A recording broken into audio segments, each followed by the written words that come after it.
Welcome to Chillin' 101. We hope this video helps.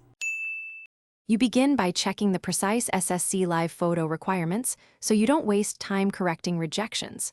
Once done, use a plain, well-lit background and take a fresh headshot that meets dimensions and file size limits. This prevents automatic cropping or blur.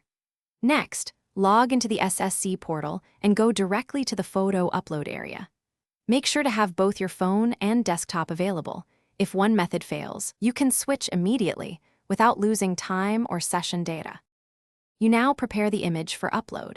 Crop precisely to the SSC pixel dimensions and keep the face centered to prevent rejection.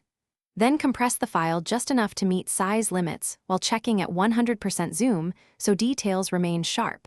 This matters because systems reject low-resolution or oversized files. Once optimized, clear browser cache or open an incognito window to avoid stale form data and upload.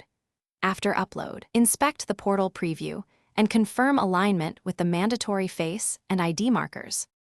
You finish by carefully reviewing the uploaded preview, ensuring your face, name, and application number appear correctly linked. Only then finalize the submission. After submission, immediately download the confirmation or capture a screenshot showing timestamp and reference ID so you have proof. If the system rejects the photo, don't panic. Retry using another device or browser and slightly adjust dimensions or compression. This often resolves validation issues. If problems persist, contact SSC support with your screenshot and reference details for quicker. Thanks for watching. Consider subscribing if we helped you.